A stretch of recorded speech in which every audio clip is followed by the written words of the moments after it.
Smoking and drinking is injurious to health. ধূমপান ও মদ্যপান স্বাস্থ্যের পক্ষে ক্ষতিকারক।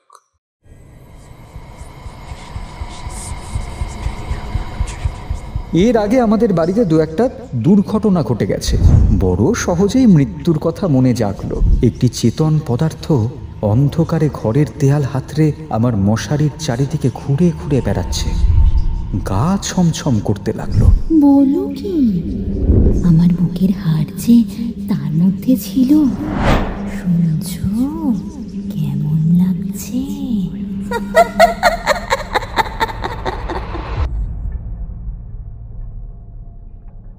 বাংলা ও বাংলা সাহিত্য যাকে ছাড়া অসম্পূর্ণ, তিনি হলেন রবীন্দ্রনাথ ঠাকুর।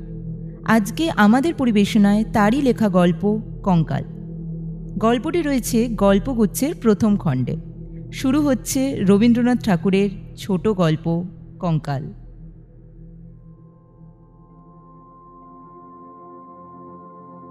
আমরা তিন ছেলেবেলার বন্ধু যে ঘরে ঘুমোতাম তার পাশের ঘরের দেয়ালে একটি আস্ত নরকঙ্কাল ঝোলানো থাকত। রাতে বাতাসে তার হাড়গুলো খটখট শব্দ করে নড়ত। দিনের বেলায় আমাদের সেই হাড় নাড়তে হতো। আমরা তখন পণ্ডিত মশাইয়ের কাছে মেঘনাদ বধ এবং ক্যাম্বেল স্কুলের এক ছাত্রের কাছে অস্থিবিদ্যা পড়তাম। আমাদের অভিভাবকের ইচ্ছে ছিল আমাদের হঠাৎ সর্ববিদ্যায় পারদর্শী করে তুলবেন। তার অভিপ্রায় কতদূর সফল হয়েছে যারা আমাদের চেনেন তাদের কাছে প্রকাশ করা বাহুল্য, আর যারা চেনেন না তাদের কাছে গোপন করাটাই ভালো। তারপর বহুকাল কেটে গেছে। এরই মধ্যে সেই ঘর থেকে কঙ্কাল এবং আমাদের মাথা থেকে অস্থিবিদ্যা কোথায় হারিয়ে গেছে তা খোঁজ করে জানা যায় না। অল্প দিন হলো একদিন রাত্রে কোনো কারণে অন্য কোথাও জায়গা না হওয়াতে আমরা সেই ঘরে শুতে গেলাম। অভ্যাস নেই, ঘুমও আসতে চায় না। এপাশ ওপাশ করতে করতে গির্জার ঘড়িতে বড় বড় ঘণ্টাগুলো প্রায় সব কটা বেজে গেল। এমন সময় ঘরের কোণে যে তেলের শেদ চলছিল সেটা প্রায় মিনিট পাঁচেক ধরে খাবি খেতে খেতে একেবারেই নিভে গেল। এর আগে আমাদের বাড়িতে দু একটা দুর্ঘটনা ঘটে গেছে, তাই এই আলো নিভতেই বড় সহজেই মৃত্যুর কথা মনে জাগলো। মনে হলো এই যে রাত দুই প্রহরে একটা দীপশিখা চির অন্ধকারে মিলিয়ে গেল, প্রকৃতির কাছে এটা যেন মানুষের ছোট ছোট প্রাণশিখা, কখনো দিনে কখনো রাতে হঠাৎ নিভে গিয়ে বিস্মৃত হয়ে যায়। ওটাও ঠিক তেমন। ক্রমে সেই কঙ্কালের কথা মনে পড়ে গেল। তার জীবিতকালের বিষয় কল্পনা করতে করতে হঠাৎ মনে হলো একটি চেতন পদার্থ অন্ধকারে ঘরের দেয়াল হাতড়ে আমার মশারির চারিদিকে ঘুরে ঘুরে বেড়াচ্ছে, আর তার ঘন ঘন নিঃশ্বাসের শব্দও শোনা যাচ্ছে। সে যেন কি একটা খুঁজে পাচ্ছে না এবং আরও তীব্র বেগে সারা ঘর প্রদক্ষিণ করছে। বেশ বুঝতে পারলাম এই যে ঘুম হয়নি, মাথাটা হয়ে গেছে গরম, আর এই সবই সেই গরম মাথার কল্পনা। আমারই মাথার মধ্যে বো বো করে যে রক্ত ছুটছে এটা তারই দ্রুত পদশব্দের মতো শোনাচ্ছে। কিন্তু তবু গা ছমছম করতে লাগলো। জোর করে এই অকারণ ভয় ভাঙার জন্য বলে উঠলাম, কে? পায়ের আওয়াজ আমার মশারির কাছে এসে থেমে গেল। একটা উত্তর শুনতে পেলাম, আমি। আমার সে কঙ্কালটা কোথায় গেছে তাই খুঁজতে এসেছি। আমি ভাবলাম নিজের কাল্পনিক সৃষ্টির কাছে ভয় দেখানো কিছু নয়। বাঁশ বালিশটা সবলে আঁকড়ে ধরে চিরপরিচিতের মতো অতি সহজ সুরে বললাম, এই দুপুর রাতে বেশ কাজটি বার করেছ তো। সে কঙ্কাল নিয়ে তুমি এখন কি করবে শুনি? অন্ধকারে মশারির কাছে, খুব কাছে উত্তর এলো, বলো কি, আমার বুকের হাড় যে তার মধ্যে ছিল। আমার ২৬ বছরের যৌবন যে তার চারিদিকে বিকশিত হয়েছিল। একবার দেখতে ইচ্ছে করে না? আমি তখনই বললাম, হ্যাঁ, কথাটা সঙ্গত বটে, তা তুমি খোঁজ করোগে যাও, হ্যাঁ আমি একটু ঘুমোবার চেষ্টা করি। তুমি একলা আছো বুঝি? তবে একটু বসি, একটু গল্প করা যাক। 35 বছর আগে আমিও মানুষের কাছে বসে মানুষের সঙ্গে গল্প করতাম, কিন্তু এই 35টা বছর আমি কেবল শ্মশানের হাওয়ায় হু হু শব্দ করে বেরিয়েছি। আজ তোমার কাছে বসে আরেকবার মানুষের মতো করেই গল্প করি। অনুভব করলাম আমার মশারির কাছে কে একটা যেন বসল।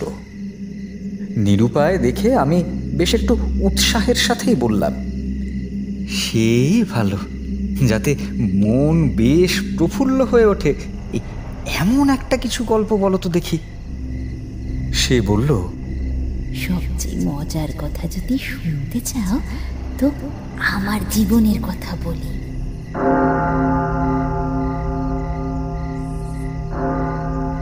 গির্জার ঘড়িতে ঢং ঢং করে 2টো বাজল। যখন মানুষ ছিলাম এবং ছোট্ট ছিলাম, তখন আমি একজনকে জমের মতো ভয় পেতাম। তিনি আমার স্বামী। মাছকে বঁড়শি দিয়ে ধরলে তার ঠিক যেমনটা মনে হয়, আমারও ঠিক সেই রকম মনে হতো।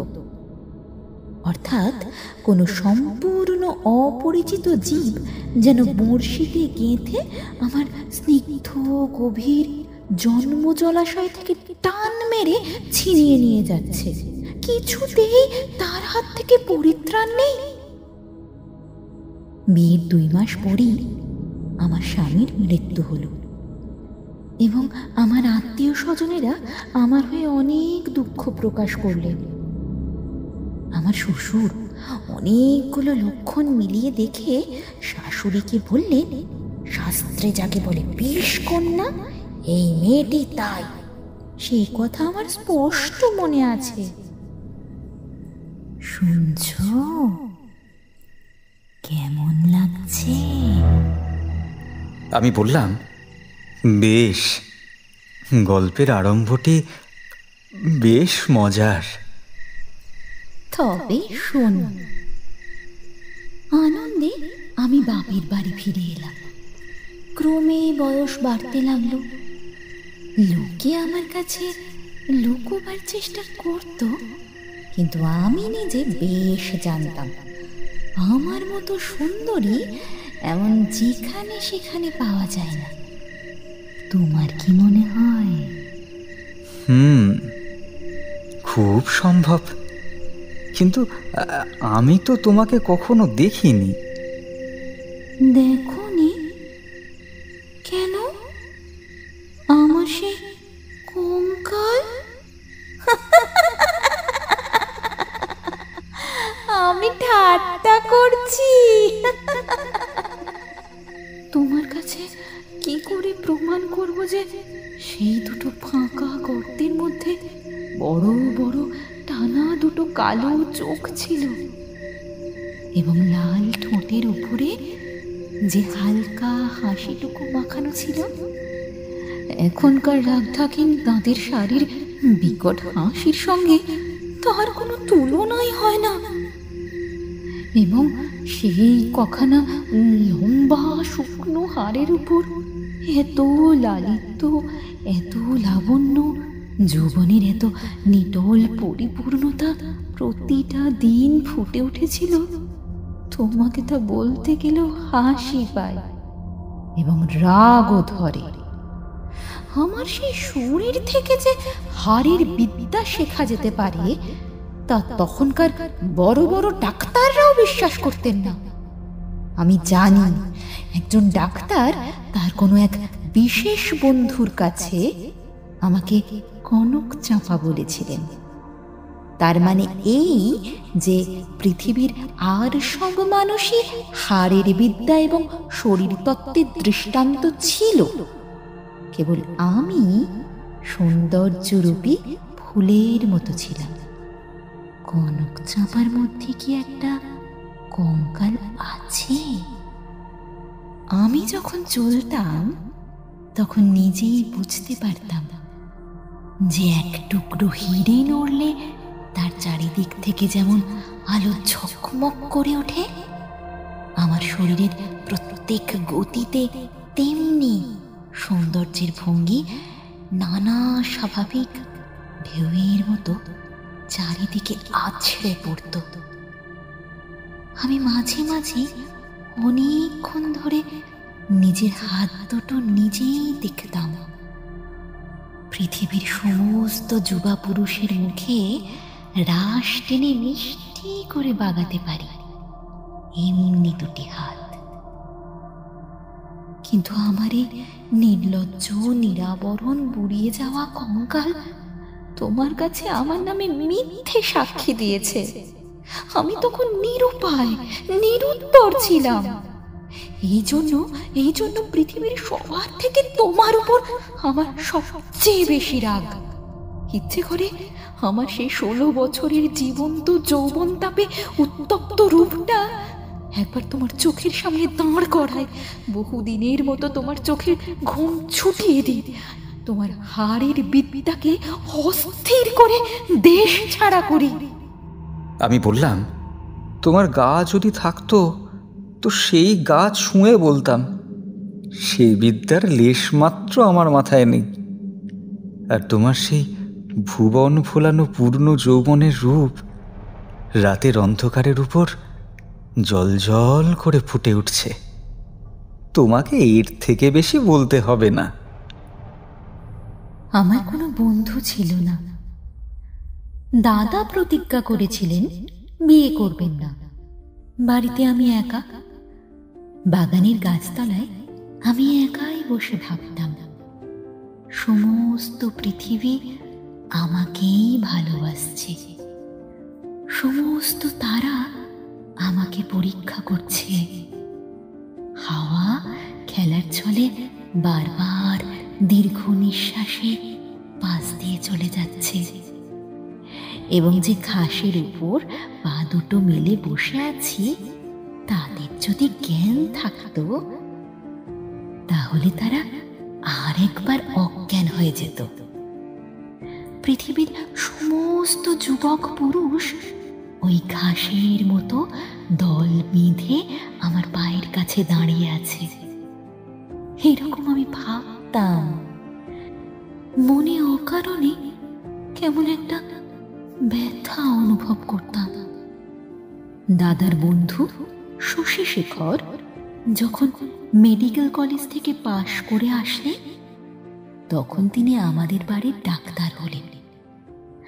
আমি তাকে আড়াল থেকে অনেকবার দেখেছি। দাদা বড় অদ্ভুত লোক ছিলেন। পৃথিবীটাকে যেন ভালো করে চোখ মেলে দেখতেনই না। সংসারটা যেন তার পক্ষে যথেষ্ট ফাঁকা নয়।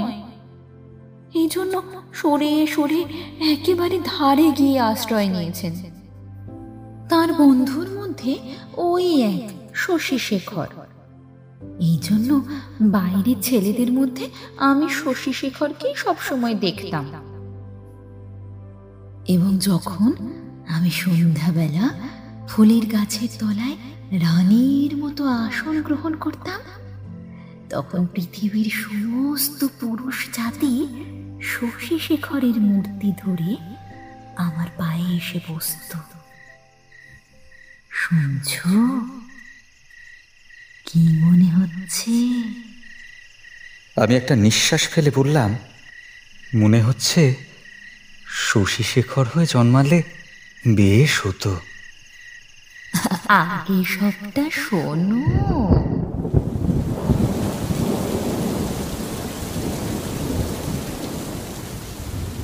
এক বর্ষার দিনে আমার জ্বর হয়েছে। ডাক্তার দেখতে এসেছেন। সেই প্রথম দেখা। সন্ধ্যার লাল আভাটা পড়ে রুগ্ন মুখের বিবর্ণতা যাতে দূর হয়ে যায়, সেই জন্যেই আমি জানলার দিকে মুখ করেছিলাম। ডাক্তার যখন ঘরে ঢুকে আমার মুখের দিকে একবার দেখলেন, তখন আমি মনে মনে ডাক্তার হয়ে কল্পনায় নিজের মুখের দিকে দেখলাম। সেই সন্ধেবেলা নরম বালিশের উপর একটি ফুলের মতো নরম মুখ, অসংযমিত কুঁকড়া চুল কপালের উপর এসে পড়েছে এবং লজ্জায় বড় বড় চোখের পাতা যেন ছায়া ফেলছে কপালের উপরে। ডাক্তার নরম গলায় দাদাকে বললেন, একবার হাতটা দেখতে হবে। আমি চাদরের ভেতর থেকে ক্লান্ত সুন্দর গোল হাতখানা বের করে দিলাম। একবার হাতের দিকে তাকিয়ে দেখলাম, ইস, যদি নীল রঙের কাঁচের চুড়ি পরতাম তাহলে আরো বেশি মানাতো। রোগীর হাত নিয়ে নাড়ি দেখতে ডাক্তার যে এত ইতস্তত করে এর আগে কখনো দেখিনি। অত্যন্ত অসংলগ্ন কাঁপা কাঁপা হাতে নাড়ি দেখলেন। তিনি আমার জ্বরের উত্তাপ বুঝলেন, আমিও তার ভেতরে নাড়ি কেমন করে চলছে তার আভাস পেলাম। বিশ্বাস হচ্ছে না? আমি বললাম, অবিশ্বাসের কোনো কারণ দেখছি না। এই মানুষের নাড়ি তো আর সব অবস্থাতে সমান চলে না। ধীরে ধীরে আরো 2-4 বার সুস্থ অসুস্থ হবার পর দেখলাম আমার সেই সন্ধেবেলার চিন্তা ভাবনায় পৃথিবীর কোটি কোটি পুরুষ সংখ্যা কমতে কমতে একটিতে এসে ঠেকল। আমার পৃথিবী প্রায় জনশূন্য হয়ে এলো। জগতে কেবল একটি ডাক্তার এবং একটি রোগী অবশিষ্ট রইল।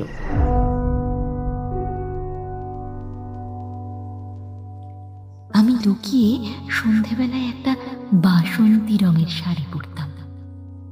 ভালো করে খোপা বেঁধে মাথায় বেলফুলের মালা জড়াতাম।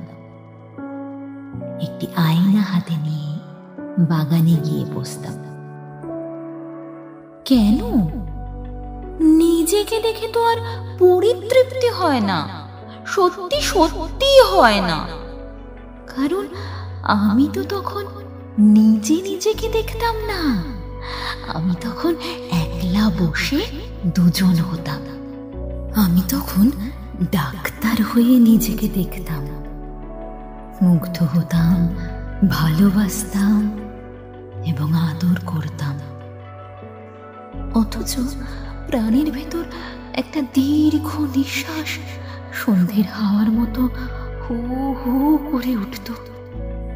সেই থেকে আমি আর একলা ছিলাম না। হাঁটার সময় চোখ নামিয়ে দেখতাম পায়ের আঙুলগুলো পৃথিবীর উপর কেমন করে পড়ছে এবং ভাবতাম এই পদক্ষেপ আমাদের নতুন পরীক্ষোত্তীর্ণ ডাক্তারের কেমন লাগে। দুপুরবেলা জানলার বাইরে ঝাঁ ঝাঁ করত, কোথাও সারা শব্দ নেই। মাঝে মাঝে এক একটা চিল অনেক দূর আকাশে শব্দ করে উড়ে যাচ্ছে এবং আমাদের বাগানের দেওয়ালের বাইরে খেলনাওয়ালা সুর ধরে চাই খেলনা চাই চুড়ি চাই করে ডেকে যেত। আমি একখানা ধবধবে চাদর পেতে নিজের হাতে বিছানা করে শুতাম। একটা অনাবৃত হাত নরম বিছানার উপরে যেন অনাদরে মেলে দিয়ে ভাবতাম এই হাতখানা এমন ভঙ্গিতে কে যেন দেখতে পেল, কে যেন হাত দুখানা তুলে নিল কে যেন এই হাতের ওপর একটি চুমু রেখে দিয়ে আবার ধীরে ধীরে ফিরে যাচ্ছে। মনে করো এইখানেই গল্পটা যদি শেষ হয় তাহলে কেমন হয়? আমি বললাম, মন্দ হয় না, একটু অসম্পূর্ণ থাকে বটে, কিন্তু সেটুকু আপন মনে শেষ করতে করতে দেখব বাকি রাতটুকু কেটে যায়। কিন্তু তাহলে গল্পটা যে বড় গম্ভীর হয়ে যায়, এর মজাটুকু থাকে কোথায়? এর ভেতরের কঙ্কালটা তার সমস্ত দাঁত কটা মেলে দেখা দেয় কই? তারপরে শোনো, একটুখানি পসার হতে আমাদের বাড়ির একতলায় ডাক্তার তার ডাক্তারখানা খুললেন। তখন আমি তাকে মাঝে মাঝে হাসতে হাসতে ওষুধের কথা, বিষের কথা, কি করলে মানুষ সহজে মরে, এই সব কথা জিজ্ঞাসা করতাম। ডাক্তারির কথায় ডাক্তারের মুখ খুলত। শুনে শুনে মৃত্যু যেন পরিচিত ঘরের লোকের মতো হয়ে গেল। ভালোবাসা এবং মরণ, কেবল এই দুটোকেই পৃথিবীময় দেখলাম। আমার গল্প প্রায় শেষ হয়ে এসেছে, আর বেশি বাকি নেই। আমি মৃদুস্বরে বললাম, রাতও তো প্রায় শেষ হয়ে এলো। কিছুদিন ধরে দেখলাম ডাক্তারবাবু বড় অন্যমনস্ক এবং আমার কাছে যেন ভারী অপ্রতিভ। একদিন দেখলাম তিনি বেশ খানিকটা সেজে গুজেই দাদার কাছে তার জুড়ি গাড়ি ধার করলেন। রাত্রে কোথায় যাবেন? আমি আর থাকতে পারলাম না। দাদার কাছে গিয়ে নানা কথা জিজ্ঞেস করবার পর বললাম, হ্যাঁ দাদা, ডাক্তারবাবু আজ জুড়ি গাড়ি নিয়ে কোথায় যাচ্ছেন? সংক্ষেপে দাদা বললেন, মরতে। আমি বললাম, না দাদা, সত্যি করে বলো না। তিনি পূর্বাপেক্ষা কিঞ্চিত খোলসা করে বললেন, বিয়ে করতে। আমি বললাম, সত্যি নাকি? বলে অনেক হাসতে লাগলাম। অল্প অল্প শুনলাম এই বিয়েতে ডাক্তার 12,000 টাকা পাবেন। কিন্তু আমার কাছে এই খবর গোপন করে আমাকে অপমান করার তাৎপর্য কি?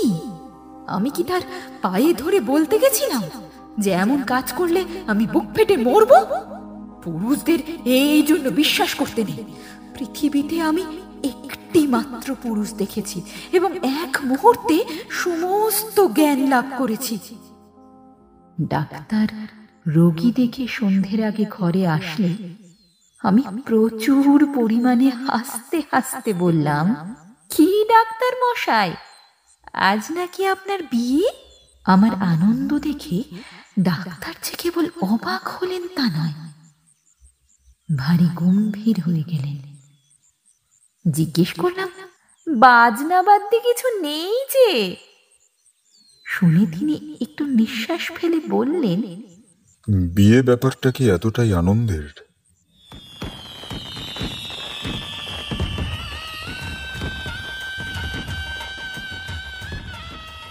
অনেক রাত্রে লগ্ন। সন্ধ্যাবেলায় ডাক্তার ছাদের উপর বসে দাদার সাথে 2-1 পাত্র মদ খাচ্ছিলেন। দুজনেরই এই অভ্যেসটুকু ছিল। ক্রমে আকাশে চাঁদ উঠল। আমি হাসতে হাসতে এসে বললাম, কি ডাক্তার মশাই, ভুলে গেলেন নাকি যাত্রার যে সময় হয়েছে? এইখানে একটা সামান্য কথা বলা দরকার।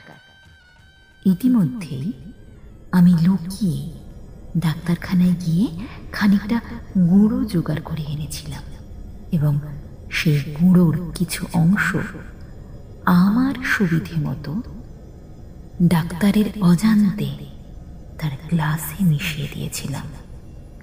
কোন গুঁড়ো খেলে মানুষ মরে ডাক্তারের কাছেই শিখেছিলাম।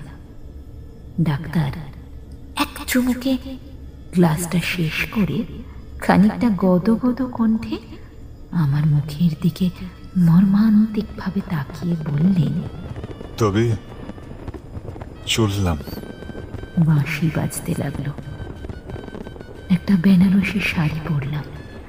যতগুলো গয়না সিন্ধুকে তোলা ছিল সবগুলো বের করে পরলাম। সিঁথিতে বড় করে সিঁদুর দিলাম, আর আমার সেই বকুলতলায় বিছানা পাতলাম। বড় সুন্দর রাত, ফুটফুটে জ্যোৎস্না, জুঁই আর বেলফুলের গন্ধে সমস্ত বাগানটা ভরে আছে। বাঁশির শব্দ যখন ক্রমে দূরে চলে গেল, জ্যোৎস্না যখন অন্ধকার হয়ে এলো, গাছের পাতা এবং আকাশ রাজন্মকালের ঘরদোর নিয়ে পৃথিবী যখন আমার চারিদিকে মায়ার মতো মিলিয়ে যেতে লাগলো, তখন আমি চোখ বুজে হাসলাম। ইচ্ছে ছিল যখন লোকে এসে আমায় দেখবে, তখন এই হাসিটুকু যেন রঙিন নেশার মতো আমার ঠোঁটের কাছে লেগে থাকে। ইচ্ছে ছিল যখন আমার অনন্ত রাতের বাসর ঘরে ধীরে ধীরে ঢুকবো, তখন এই হাসিটুকু এখান থেকে মুখে করে নিয়ে যাব। কিন্তু কোথায় বাসর ঘর? আমার সেই বিয়ের সাজ কোথায়? নিজের ভেতর থেকে একটা খটখট শব্দে জেগে উঠে দেখলাম আমাকে নিয়ে তিনটে ছেলে হাড়ের বিদ্যা শিখছে। বুকের যেখানে সুখ দুঃখ থুক থুক করত এবং যৌবনের পাপড়ি প্রত্যেকটা দিন একটা একটা করে ফুটে উঠত, সেখানে বেদ দেখিয়ে কোন হাড়ের কি নাম মাস্টার তা শেখাচ্ছে। আর এই যে শেষ হাসিটুকু ঠোঁটের কাছে ফুটিয়ে তুলেছিলাম, তার কোনো চিহ্ন দেখতে পেয়েছিলে কি? গল্পটা কেমন লাগলো? আমি বললাম, গল্পটি তো বেশ মজার। এমন সময় প্রথম কাক ডাকলো। জিজ্ঞাসা করলাম, এখনো আছো কি? কোনো উত্তর পেলাম না। ঘরের মধ্যে ভোরের আলো প্রবেশ করল।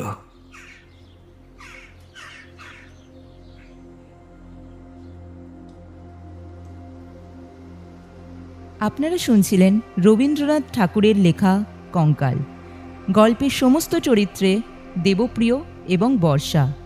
কার্যনির্বাহী প্রযোজনায় আমি পর্ণাশা, শব্দগ্রহণ ও প্রচ্ছদ পরিকল্পনায় তন্ময়, ধ্বনি পরিকল্পনা ও আবহ সঙ্গীত the dark room vision production. আমরা শীঘ্রই হাজির হব আমাদের পরবর্তী পরিবেশনা নিয়ে। শুনতে থাকুন stories by the open stage, যেখানে গল্প পায় এক অন্য মাত্রা।